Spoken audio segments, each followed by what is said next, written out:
श्री गणेशाय नमः। ये राशिफल चंद्र राशि पर आधारित है। चंद्रमा मन के कारक है। हमारे मन पर जो भी उतार चढ़ाव आते हैं वो चंद्रमा की स्थिति लेकर आती है और इस वजह से चंद्रमा की पोजीशन हमारे रोज के जीवन को बहुत ज़्यादा प्रभावित करती है और इसके अकॉर्डिंग हमारा दिन अच्छा या बुरा जाता है। तो आइए जानते हैं इस दिन चंद्रमा आपके लिए किस तरह के परिणाम ला रहे हैं। इस दिन चंद्रमा की पोजीशन ठीक नहीं रहेगी। चंद्रमा इस दिन 4th हाउस में रहेंगे। इससे आप इस दिन मानसिक तौर पर काफ़ी डिस्टर्ब रहोगे। मानसिक तौर पर डिस्टर्ब रहने के कारण आपके अच्छे भले काम किसी गलत डिसीजन से बिगड़ सकते हैं।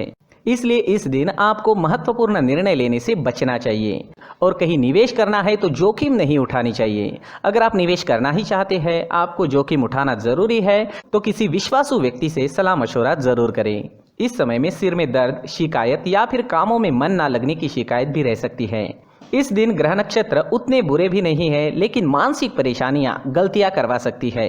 अगर आप सावधानी बरतते हुए किसी की राय लेकर महत्वपूर्ण कामों को करते हैं तो वो आपके लिए बहुत अच्छा रहेगा। आज आपका व्यापार अच्छा चलेगा, मुनाफा भी अच्छा ही होगा। आपके व्यापार में आप मेहनत करोगे और उसके मुताबिक आपको फल भी मिलेंगे। तो देखा जाए तो व्यापारियों के लिए दिन अच्छा ही है।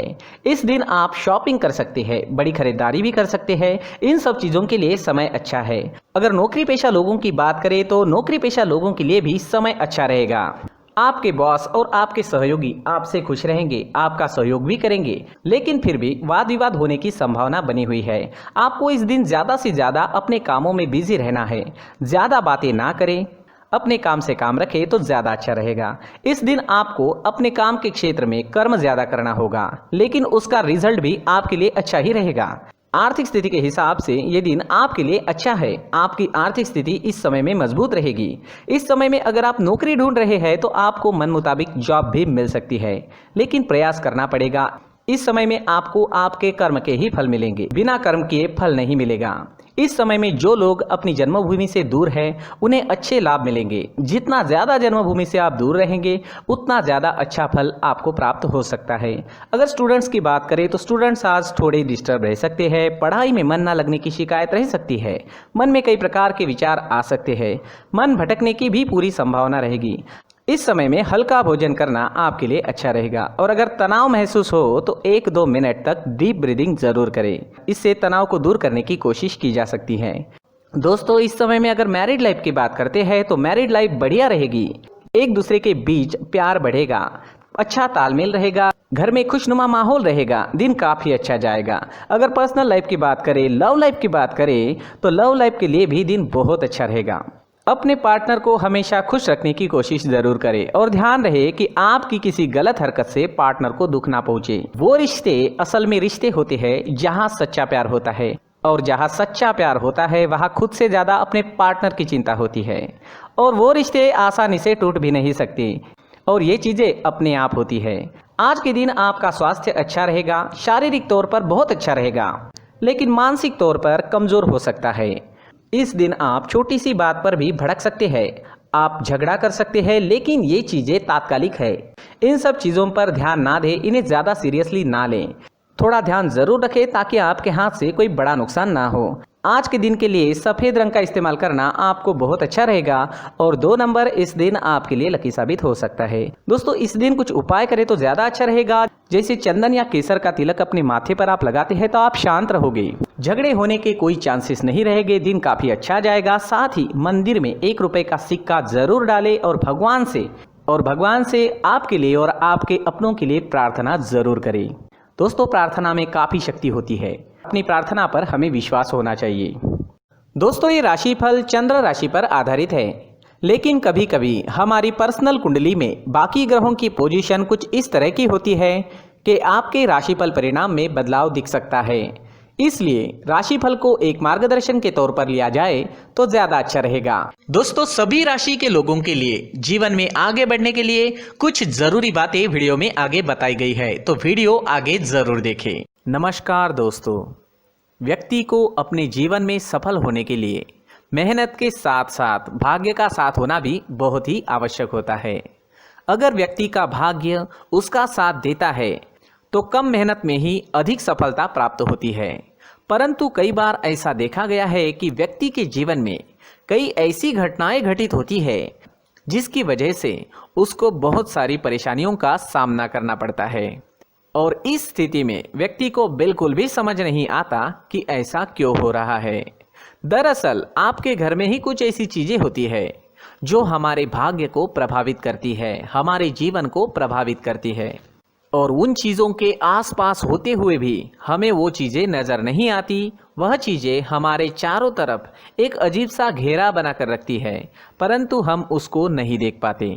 इन चीज़ों से हमारे घर में और हमारे जीवन में नकारात्मकता फैलती है, जिसकी वजह से हमें नुकसान उठाना पड़ता है, जिसकी वजह से हमें भारी नुकसान उठाना पड़ता है। हम पूरी तरह से कंगाल हो सकते हैं। अगर आप कहीं बाहर से आते हैं और अपने जूते चप्पल इधर उधर कहीं भी उतार देते हैं तो ये अशुभ होता है, क्योंकि इधर उधर जूते चप्पल उतारने की आदत की वजह से आपको अपने जीवन में आगे बढ़ने में रुकावटें उत्पन्न होती है।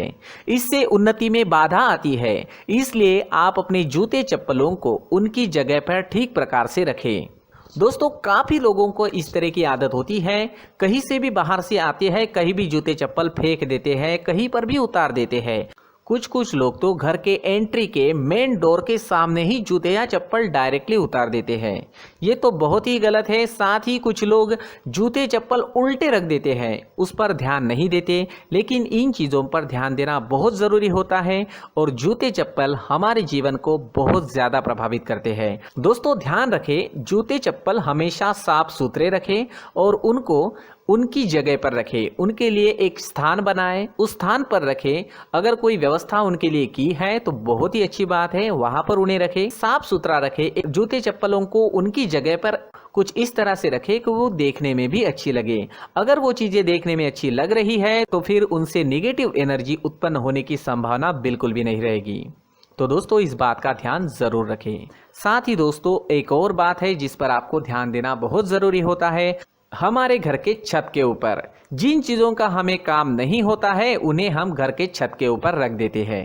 ऐसा करते करते देखेंगे तो घर के छत के ऊपर कबाड़ जमा दिखता है। जी हाँ, जो चीज़ें हमें लगता है आगे जाके हमारे काम में आ सकती है वो हम घर के ऊपर रख देते हैं, लेकिन वो चीज़ें तो काम में नहीं आती। हमारे जीवन पर वो चीज़ें बहुत ही गहरा निगेटिव इफेक्ट डालती है। इसलिए हमारे घर के ऊपर का जो भी एरिया है वो पूरी तरह से साफ सुथरा रखें। जी हाँ, साफ सुथरा रखना है और एक भी बिना काम की चीज हमारे घर के ऊपर नहीं रखनी है। दोस्तों, नहीं तो हम जीवन में मेहनत करते ही रहेंगे और हम जितना पा सकते हैं उतना नहीं पा सकेंगे, क्योंकि ये चीजें हमें कहीं ना कहीं हमारे जीवन में पीछे रखेगी। इस वजह से घर के छत को पूरी तरह से साफ रखें, पूरी तरह से साफ सुथरा रखें, क्लीन रखें। साथ ही दोस्तों, हम हमेशा देखते हैं घर के ऊपर जाने के लिए जो सीढ़ियां हैं, उन सीढ़ियों के नीचे जो जगह होती है वहां पर सामान हमेशा रख दिया जाता है। वो जगह ही ऐसी है कि सामान को खींची लेती है। वहां पर आपको कुछ ना कुछ सामान मिलेगा ही। जिन लोगों को पता नहीं है उनके घर आपको सामान मिलेगा ही, लेकिन जिन्हें पता है वो लोग हमेशा सीढ़ियों के नीचे की जगह साफ सुथरी रखते हैं और एक भी चीज वहां पर आपको नहीं मिलेगी, क्योंकि अगर हम सीढ़ियों के नीचे सामान रखते हैं तो हमारी उन्नति होना बहुत ही मुश्किल है। जी हाँ, सीढ़ियों के नीचे कूड़ा कचरा कबाड़ अगर हम जमा करके रखते हैं, कोई भी सामान रख देते हैं, तो उस वजह से माँ लक्ष्मी हम पर प्रसन्न नहीं होती। माँ लक्ष्मी हमारे घर में आने की संभावना बहुत ज़्यादा कम हो जाती है। तो दोस्तों, इन चीज़ों पर ध्यान रखें। हमारे घर की जो सीढ़ियाँ होती है उनके नीचे की जगह हमेशा साफ सुथरी रखें, क्लीन रखें। साथ ही दोस्तों, अगर आपके घर में ऐसी कोई चीज़ मौजूद है जिसका आपको काम नहीं है, जैसे टूटे फूटे बर्तन, आईना, तस्वीरें, इलेक्ट्रॉनिक सामान, सोफा, कुर्सी, टेबल, पलंग, घड़ी, झाड़ू, गमला इत्यादि, तो आप इन सामानों को अपने घर से तुरंत ही बाहर निकाल दीजिए, वरना इससे आपको बहुत बड़ी परेशानी हो सकती है। आपको ये चीज़ें कंगाल बना सकती है। तो घर में ऐसी चीजों का मौजूद होना शुभ नहीं माना गया है। इससे धन की देवी माता लक्ष्मी जी का प्रवेश घर में नहीं होता है।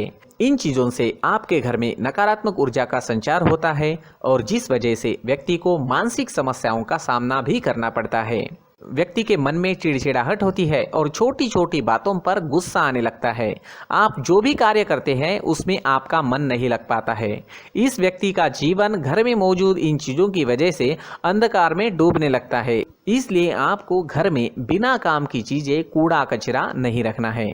दोस्तों, एक और ख़ास बात है, हमारे घर में मकड़ी का अगर जाला है तो वो बिल्कुल भी शुभ नहीं है। जी हाँ, वो अशुभ माना जाता है। घर में मकड़ी का जाला होना अशुभ है। इससे आपके अच्छे दिन भी बुरे दिनों में बदल सकते हैं, क्योंकि मकड़ी अपना जाल शिकार को फंसाने के लिए बनाती है। और अगर आपके घर में मकड़ी का जाला है तो इससे घर में नकारात्मक ऊर्जा का प्रभाव अधिक बनता है और वास्तुशास्त्र के अनुसार इससे सकारात्मक ऊर्जा का नाश होना शुरू हो जाता है और घर में नकारात्मक ऊर्जा बहुत ज़्यादा बढ़ जाती है। इसलिए आप अपने घर को हमेशा साफ सुथरा रखें। कम से कम 1 महीने में अपने घर के हर कोने की साफ सफाई ज़रूर करें। दोस्तों, मुख्य द्वार भी हमेशा साफ सुथरा रखें। मुख्य द्वार को हमेशा सजाया जाता है, क्योंकि मुख्य द्वार से ही हमारे घर में लक्ष्मी का प्रवेश होता है। तो मुख्य द्वार को साफ सुथरा रखें और सजा कर रखें तो बहुत अच्छा रहेगा। इससे मानसिक रोग और घर की परेशानियां दूर हो जाएगी, धन की कोई कमी नहीं रहेगी और इसके साथ साथ आय के नए स्रोत भी खुलने लगेंगे। इसी के साथ और कुछ चीज़ें हैं, जैसे टूटी फूटी जो भगवान की मूर्तियां होती है वो हमारे घर में नहीं रखनी चाहिए। साथ ही जो भगवान के पुराने फोटो है जो जमा करके रखे हुए होते हैं, तो दोस्तों वो चीज़ें नहीं रखनी चाहिए। जो भगवान के फोटो या भगवान की मूर्तियाँ जो घर के मंदिर में हैं, बस वहाँ तक सीमित है। अगर आपके घर के शोकेस में भी वो मूर्तियाँ रखी है, कुछ फोटो रखे थे, उन्हें भी साफ करते रहना चाहिए। जिन चीज़ों को हम मेंटेन नहीं कर पाते, साफ नहीं रख पाते, उन चीज़ों को घर से हटा देना ही आपके लिए अच्छा रहेगा। साथ ही दोस्तों, कुछ तस्वीरें हैं, जैसे डूबते नाव की तस्वीर या फिर झगड़े की तस्वीर या फिर कुछ ऐसी तस्वीरें होती है जो देखते ही हमें समझ में आ जाता है कि ये तस्वीर निगेटिविटी दर्शा रही है। इस तरह की तस्वीर भी आपको आपके घर में नहीं रखनी है। जी हाँ, इस तरह की तस्वीर लगाने से भी हमारे जीवन में उसी तरह की घटनाएं घटित होना शुरू हो जाता है। हर एक चीज़ हमारे घर की हम पर प्रभाव डाल रही है। इस तरह के बदलाव आप आपके घर में ज़रूर करें। धन्यवाद।